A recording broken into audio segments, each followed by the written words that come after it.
گائے کے گوشت کے شبے پر چکن سے بھرے ٹرک کو الٹ دیا گیا، ڈرائیور پر ہندوتا گنڈوں کا حملہ۔ ریاست اڑیسہ کے شہر کٹک میں ایک خطرناک اور افسوسناک واقعہ پیش آیا، جہاں ایک مشتعل ہجوم نے صرف شبے کی بنیاد پر ایک ٹرک ڈرائیور پر حملہ کر دیا اور چکن سے بھرے ٹرک کو الٹ دیا۔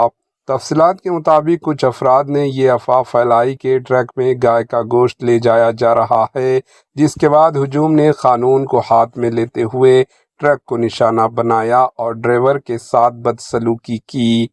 واقعے کے دوران مذہبی نعرے بھی لگائے گئے، جس سے صورتحال مزید کشیدہ ہو گئی۔ بعد ازاں یہ بات سامنے آئی کہ ٹرک میں دراصل چکن موجود تھا، تاہم بے بنیاد افواہوں نے اس واقعے کو پرتشدد رخ دیا، جس سے علاقے میں خوف و ہراس پھیل گیا۔ ماہرین کا کہنا ہے کہ اس طرح کے واقعات معاشرتی ہم آہنگی کے لیے شدید خطرہ ہے اور قانون کو کمزور کرتے ہیں۔ مذہبی جذبات کے نام پر ہجوم کا اس طرح قانون اپنے ہاتھ میں لینا ایک سنگین مسئلہ بنتا جا رہا ہے۔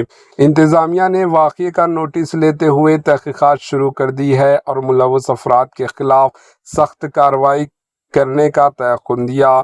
یہ واقعہ ایک بار پھر اس حقیقت کو اجاگر کرتا ہے کہ افواہوں اور اشتعال انگیزی کس طرح چند لمحوں میں حالات کو بگاڑ سکتی ہے اور عوامی تشدد کو جنم دے سکتی ہے۔ Bureau report, H N news.